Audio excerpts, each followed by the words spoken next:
I was essentially grabbed by the neck and pulled and forced into the Shakta pot. I didn't have a choice in the matter. And you know who did it to me?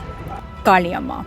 If you're also feeling that undeniable, intense pull of Amma, and you have no idea where to start, then I'm going to share with you how to start Shakti Sadhana. Step-by-step process. Exactly what Amma guided me through. I'm going to show you 3 different pathways into Shakti Sadhana, the preparation that you need to do beforehand, and how you really need one specific thing in order to succeed in this pathway. I'm going to take you up to the point where you can do all of this without a guru, and then beyond all of this, it probably makes sense to allow a guru to call you in.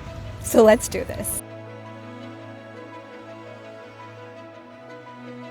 3 years ago, I made a trip to India, which was meant to be a business trip.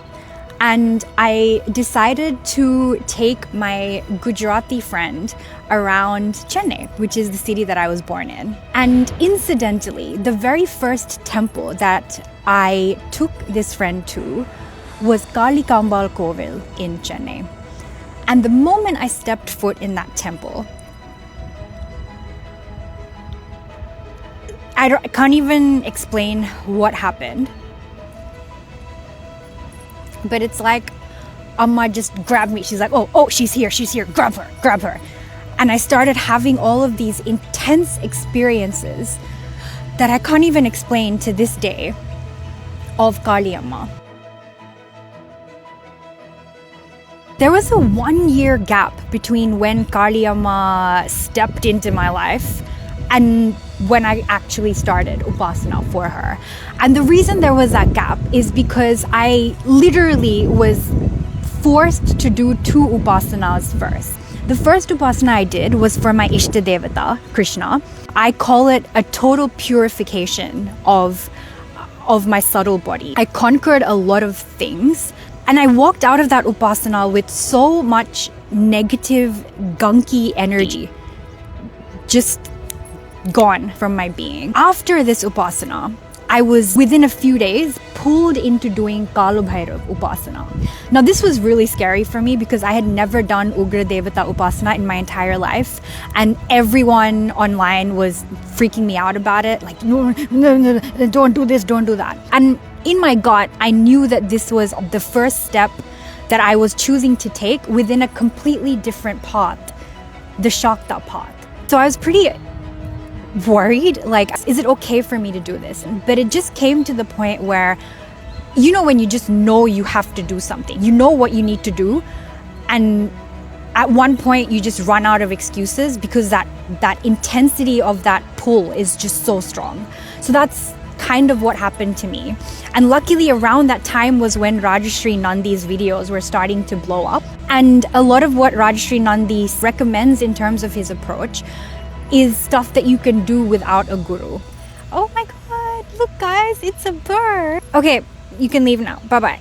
So anyway, I was freaking out about doing Kala Bhairav Upasana, but I just knew I had the spiritual basis within me to pursue this. I've been on the Hindu spiritual path for a very long time now, not only in this lifetime.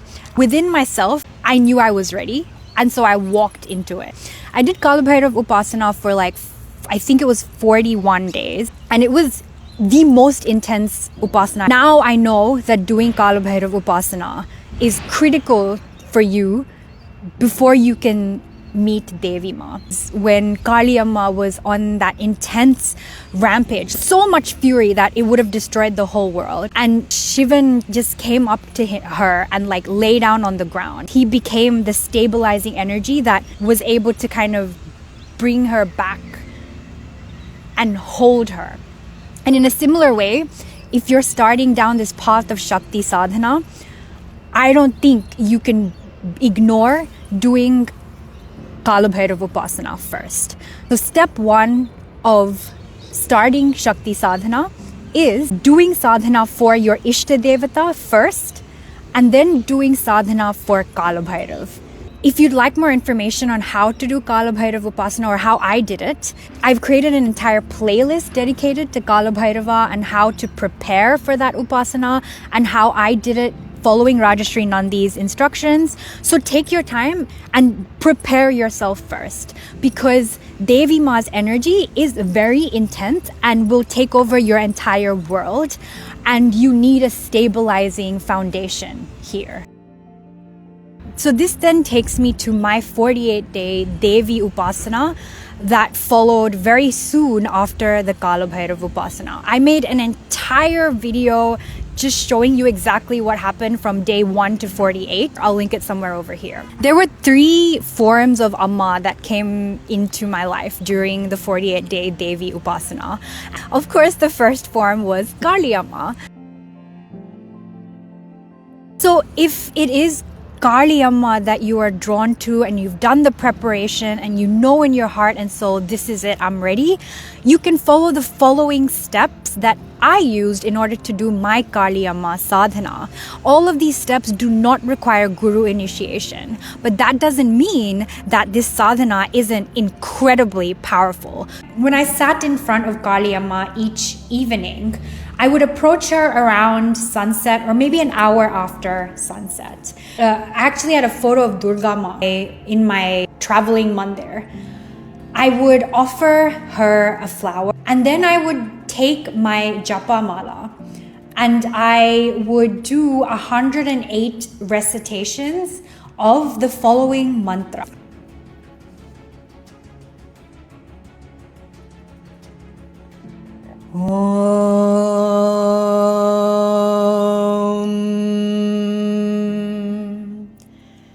Jayanti Mangala Kali Bhadrakali Kapalini Durga Maa Shiva Dhatri Swaha Svadha Namostute.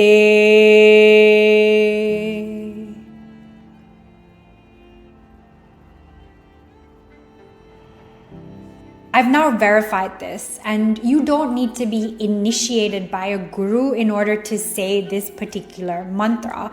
But this is no ordinary mantra. Kali Amma is so powerful that you need to do the preparation work that I told you about earlier in order to even use this mantra in the form of sadhana. So I would do 108 times of Jayanti Mangala Kali. After that, I just sat in meditation with Kali Amma. If Kali Amma's energy feels too intense for you right now, then another pathway into Shakti Sadhana is to go to Durga Maa first. And so after Kali Amma Sadhana, for the next 21 days, I engaged deeply into Durga Maa's Sadhana. And this was one of the most incredible experiences of my life.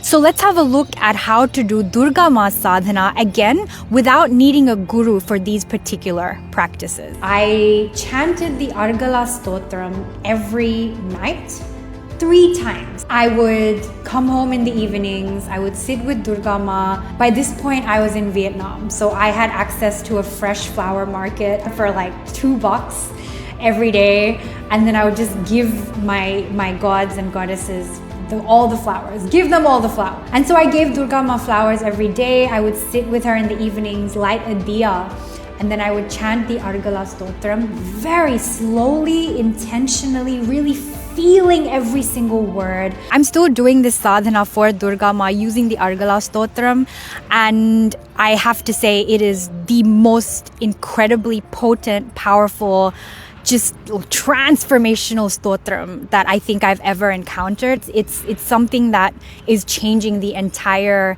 DNA of who I am and my future, my present, every part of me. So highly recommend this sadhana, and you can go watch my entire Argala Stotram video over here if you are interested in diving deeper into what this stotram is. But we're now entering a path of Shaktiism that's called Shri Vidya. And Kanchi Kamakshi Amma is one of the most mysterious forms of Amma that you may ever encounter. I love her so much, and I also have no idea how to comprehend her. if you're drawn to entering your Shakti Sadhana through Kanchi Kamakshi Amma or Lalita Tripura Sundari, then what I'd recommend is the following. When I was led into the world of Kanchi Kamakshi Amma, the first thing that I started to do was to teach myself the Lalita Sahasranamam. I used the Sanskrit channel. So the Lalita Sahasranamam is 1,000 names of the Divine Mother. Learning and reciting the Lalita Sahasranamam every day.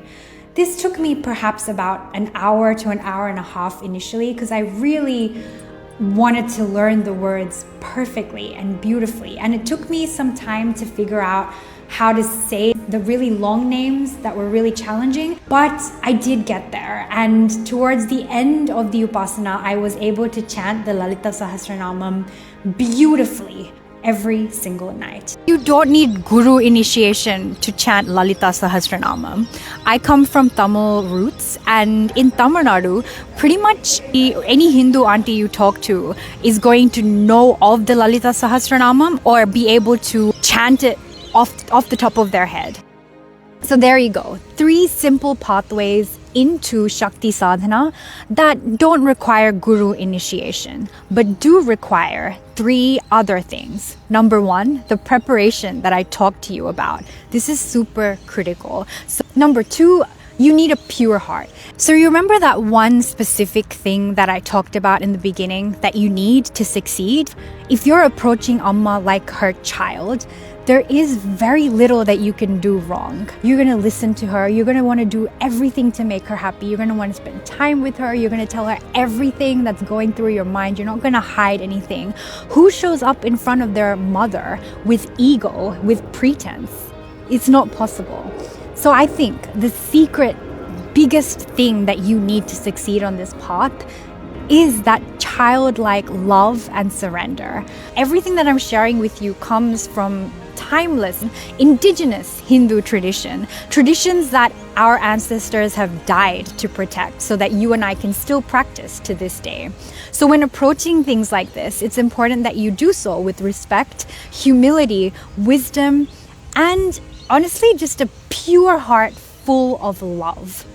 Number 3, patience. It took me 1 entire year from when Kali Amma grabbed me by the throat to when I could actually do Upasana for her. But if you're willing to wait, put in the work, put in the preparation, then honestly, this will be one of the most game-changing things that you've ever done in your entire life. For me, becoming a Shakta has been one of the best things that's ever happened to me. I can't even explain how much I've transformed, both physically and honestly inside out. It's changing my life in ways that I never thought were possible. But I think the biggest thing that Amma has done for me is just drench me, cover me in love and joy and peace and creativity and feminine energy. And my life has just taken a really unexpected, beautiful, artful, gorgeous turn ever since. I actually made a video about what happens after you spend 1 year with Devi Maa, which you can go watch over here next. And I hope this really helped you to begin your Shakti Sadhana in a way that feels simple, accessible, and yet really respectful of indigenous Hindu tradition. If you have any questions on how to begin, how I began, things that I felt, anything at all, feel free to comment below, and I'll see you in the next video. Go watch this video next. Jai Maa. For those of you who are new to my channel, my name is Amritha. I was born in Chennai and I grew up in Australia, and then I moved to the US in my 20s. I've been passionate about spirituality and Hinduism since I was a kid, and it was about time that I started a channel like this. If you'd like to see more videos like this every single week, taking you behind the scenes of sadhana, upasana, spiritual practices, philosophical discussions, Hinduism 101, then hit that subscribe button because I'm going to be coming to you every week from now on.